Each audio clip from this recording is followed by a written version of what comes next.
Physics Grade 9, Chapter 7, about energy resources.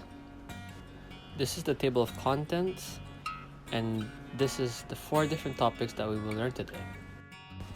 So today, we will talk about energy. So what exactly is energy? When we get the word energy, we usually think that it's electricity. You're not wrong. Specifically, energy is the capacity of doing work. So we have electricity, which is a form of energy. That particular energy does work to either turn on phones, lights, etc. Let's move to the energy sources.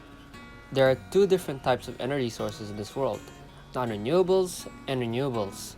Non-renewables are energy sources that are limited and can't be renewed, while renewables are sources that can be replenished and are unlimited. The energy mix. This is the latest data that I could find of the energy mix of the world. In the year 2019, we could see that non-renewables are leading the energy mix, which renewables are supposedly to lead the energy mix. That is to sustain humanity. We must change the energy mix so that renewables is the highest.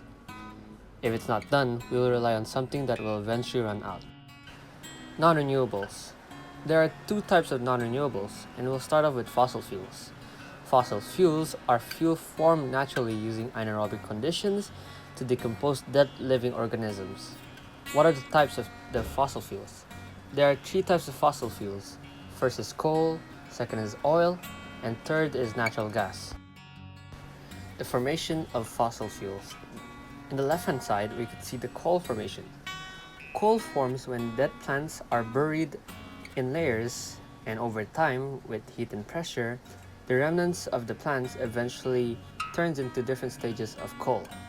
In the right-hand side, we could see the oil and natural gas formation.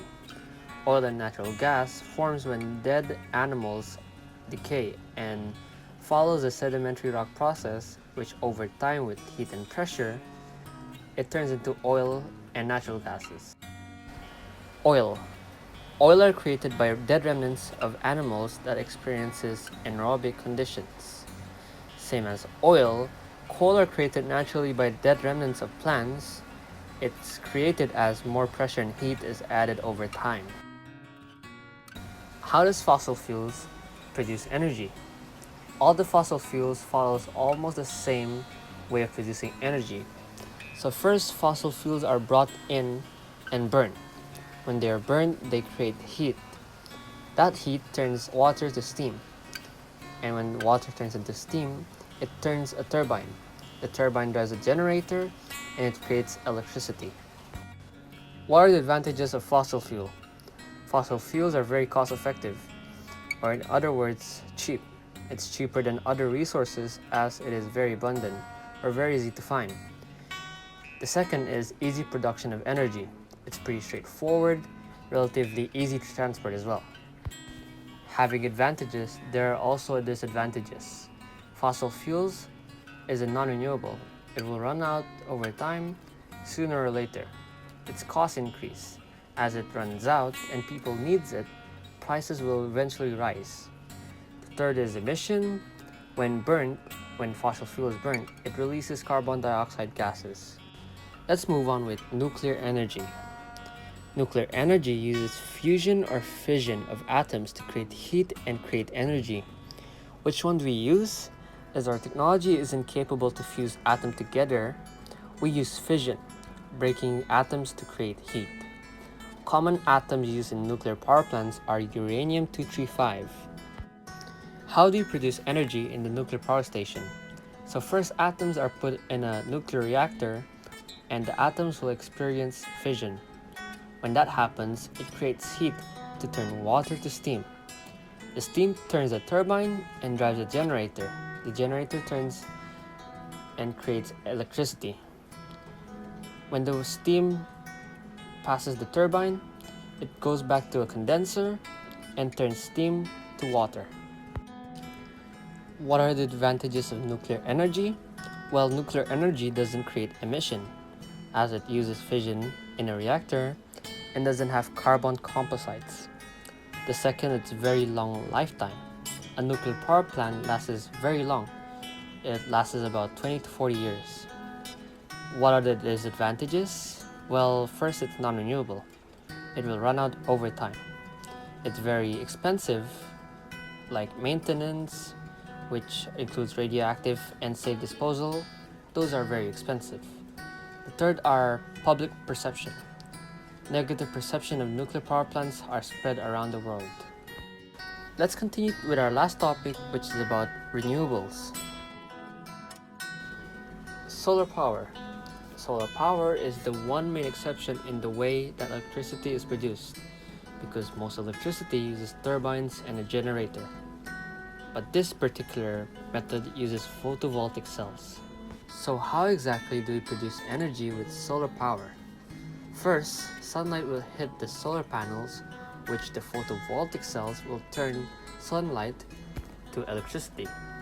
The electricity will be brought into a charge controller, which the charge controller will set how many voltage will be brought into the battery pack. The battery will send electricity to the inverter, which changes DC to AC.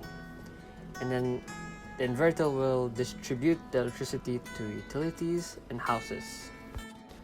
What are the advantages and disadvantages of solar power? Well, solar power is renewable. That's one of the advantages. It has no emission and it's accessible for individual. Solar power is the only energy source that has individual extents. Its disadvantages are it's not all locations suits. That relates with second disadvantage, which relies on sunlight. Third disadvantage is uses large area of land. Let's move on with wind power. Wind power uses the wind to provide mechanical power through wind turbines. Producing energy with wind, how do we do that? The wind turns the rotor blades, which the rotor blades turns a turbine. The turbine drives a generator, and eventually the generator creates electricity. What are the advantages and disadvantages of wind power? A represents advantages and D represents disadvantages. Let's move on with hydroelectric. Dams built across rivers that relies on the consistent flow of rivers to create energy. How do you produce energy with dams exactly? So there are two water levels, the higher one and the lower one. The higher water levels are eventually brought down to the dam when the barrier is open.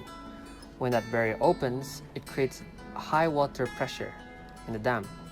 That high water pressure turns a turbine, drives a generator, and creates electricity.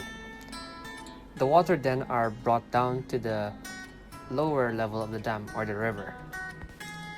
What are advantages of hydroelectric? Like all renewables, it's renewable.